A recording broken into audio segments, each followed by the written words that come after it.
വിശുദ്ധ യോഹന്നാൻ അറിയിച്ച സുവിശേഷം 20-ാം അധ്യായം 11 മുതൽ 15 വരെയുള്ള തിരുവചനങ്ങൾ. മറിയം കല്ലറയ്ക്ക് വെളിയിൽ കരഞ്ഞുകൊണ്ട് നിന്നു. അവൾ കരഞ്ഞുകൊണ്ടിരിക്കുമ്പോൾ കുനിഞ്ഞ് കല്ലറയിലേക്ക് നോക്കി. വെള്ള വസ്ത്രം ധരിച്ച 2 ദൂതന്മാർ യേശുവിന്റെ ശരീരം വെച്ചിരുന്നിടത്ത്, ഒരുവൻ തലക്കിലും ഇതരൻ കാൽക്കലുമായിരിക്കുന്നത് അവൾ കണ്ടു. അവർ അവളോട് ചോദിച്ചു, സ്ത്രീയെ, എന്തിനാണ് നീ കരയുന്നത്? അവൾ പറഞ്ഞു, എന്റെ കർത്താവിനെ അവർ എടുത്തുകൊണ്ടുപോയി. അവർ അവനെ എവിടെയാണ് വെച്ചിരിക്കുന്നതെന്ന് എനിക്ക് അറിഞ്ഞുകൂടാ. ഇത് കേട്ടിട്ട് പുറകോട്ട് തിരിഞ്ഞപ്പോൾ യേശു നിൽക്കുന്നത് അവൾ കണ്ടു. എന്നാൽ അത് യേശുവാണെന്ന് അവൾക്ക് മനസ്സിലായില്ല. യേശു അവളോട് ചോദിച്ചു, സ്ത്രീയെ, എന്തിനാണ് നീ കരയുന്നത്? നീ ആരെയാണ് അന്വേഷിക്കുന്നത്? അത് തോട്ടക്കാരനാണെന്ന് വിചാരിച്ച് അവൾ പറഞ്ഞു, പ്രഭോ, അങ്ങ് അവനെ എടുത്തുകൊണ്ടുപോയെങ്കിൽ എവിടെ വെച്ചു എന്ന് എന്നോട് പറയുക. ഞാൻ അവനെ എടുത്തുകൊണ്ടുപോയിക്കൊള്ളാം. ഓർമ്മിക്കുക, പുത്തൻ യുഗത്തിന്റെ ആരംഭമാണ് യേശുവിന്റെ ഉത്ഥാനം. ഈ ഉത്ഥാന രഹസ്യം ലോകത്തെ അറിയിക്കാനുള്ള ഉത്തരവാദിത്വം ഏതാനും ചില സ്ത്രീകളിൽ വന്നു ചേർന്നത് ആകസ്മികമാണെന്ന് കരുതുക വയ്യ. വചനം സ്വീകരിക്കാൻ ആദ്യം തെരഞ്ഞെടുക്കപ്പെട്ട സ്ത്രീ മറിയമാണ്. മഗ്ദലേന മറിയം മടങ്ങിപ്പോകാൻ കൂട്ടാക്കിയില്ല. കാരണം അവൾക്ക് യേശുവിനോടുള്ള സ്നേഹം അത്രമേൽ വലുതായിരുന്നു. സ്നേഹിക്കുന്നവർക്ക് വേണ്ടി കാത്തിരിക്കാൻ കെൽപ്പുള്ളവളാണ് സ്ത്രീ. അവളുടെ കാത്തിരിപ്പിന് ഫലമുണ്ടായി. ഉത്ഥാനം ചെയ്തവനെ അവൾ കണ്ടു. അവന്റെ ആശ്വാസവചനങ്ങൾ കേൾക്കാനുള്ള ഭാഗ്യവും അവൾക്കുണ്ടായി. യേശു പ്രഖ്യാപനം ചെയ്ത ദൈവരാജ്യത്തിന്റെ അടയാളങ്ങളിലൊന്നാണ് അവനിലൂടെ സാധ്യതമാകുന്ന സ്ത്രീ വിമോചനം. നിയമത്തിന്റെ മറവിൽ വിശുദ്ധിയുടെ മൂടുപടമണിഞ്ഞ് സ്ത്രീകളെ പീഡിപ്പിച്ച് ചൂഷണം ചെയ്തിരുന്ന പുരുഷന്റെ ചെയ്തികളെ യേശു എതിർത്തു. ഇത് സ്ത്രീ പുരുഷ സമത്വത്തിന്റെ ഒരു പുത്തൻ യുഗത്തിന് തുടക്കം കുറിച്ചു. അങ്ങനെ അവൻ സ്ത്രീക്ക് അവളുടെ നഷ്ടപ്പെട്ട മഹത്വം തിരികെ നൽകി.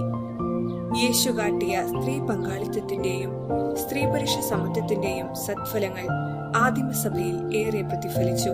ഇതിനുള്ള തെളിവാണ് ആദ്യകാല സഭാ സമൂഹങ്ങളിൽ സ്ത്രീകൾക്കുണ്ടായിരുന്ന മുന്തിയ സ്ഥാനവും സഭാ നേതൃത്വത്തിലെ സുപ്രധാന പങ്കും. 2000 വർഷങ്ങൾക്ക് മുൻപ് സ്ത്രീകൾക്ക് കൊടുത്ത സ്വാതന്ത്ര്യം ചിന്തിക്കാൻ പോലും പറ്റാത്തതായിരുന്നു. ഇതുപോലെ മനുഷ്യന് സങ്കല്പിക്കാൻ കഴിയാത്ത വിധമാണ് ഈശോയുടെ തീരുമാനങ്ങൾ. അതിനാൽ മനുഷ്യന്റെ ബുദ്ധി കൊണ്ട് ചിന്തിച്ച് തീരുമാനമെടുക്കുന്നതിലുമുപരി ഈശോ തരുന്ന ബോധ്യമനുസരിച്ച് പ്രവർത്തിക്കുവാൻ വേണ്ട കൃപയ്ക്കായി പ്രാർത്ഥിക്കാം.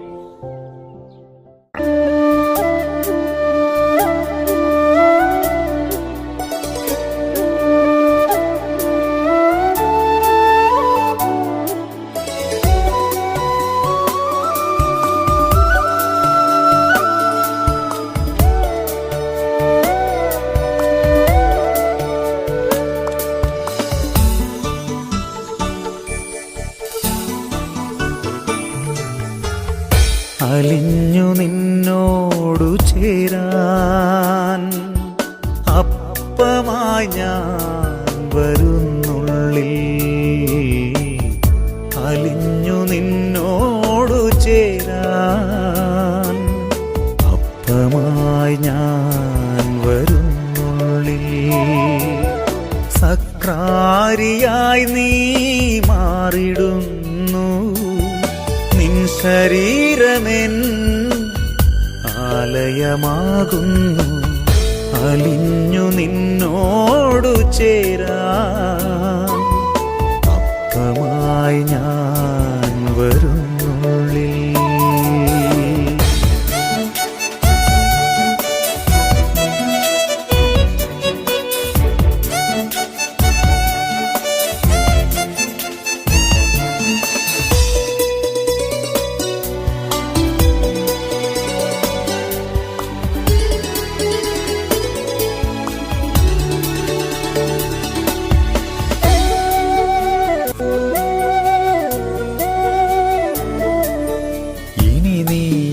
കണ്ണുകളായി മാറിടേണം.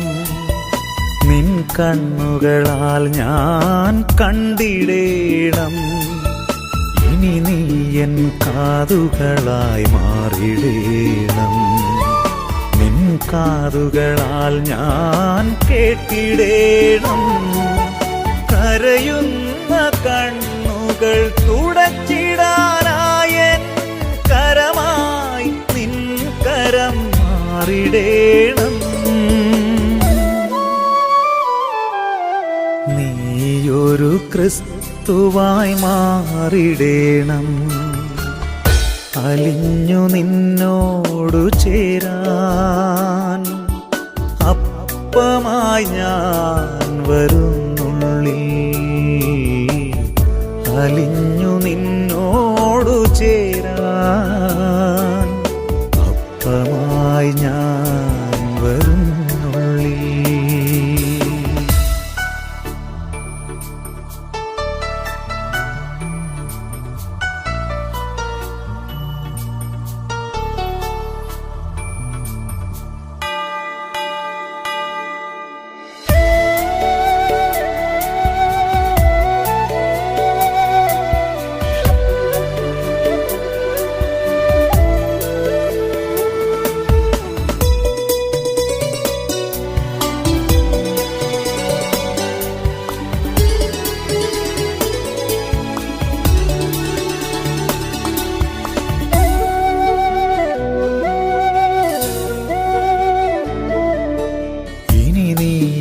ഹൃദയത്തെ അറിഞ്ഞിടേണം.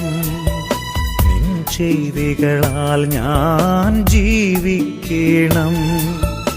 ഇനി ജീവിതമെന്നാൽ സ്നേഹം മാത്രം. സ്നേഹിക്കയെന്നാൽ ജീർണിക്കണം. തളരുന്ന മനുജന് താങ്ങായി നീയെന്നും തുണയേകി കൂടെ നിന്നിടേണം. നീയൊരു സ്നേഹമായി മാറിടേണം. അലിഞ്ഞു നിന്നോടു ചേരാൻ അപ്പമായി ഞാൻ വരുന്നുള്ളിൽ.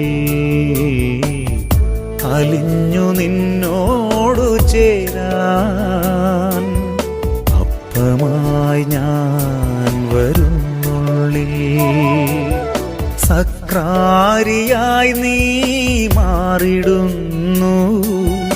നിൻ ശരീരമെൻ ആലയമാകുന്നു.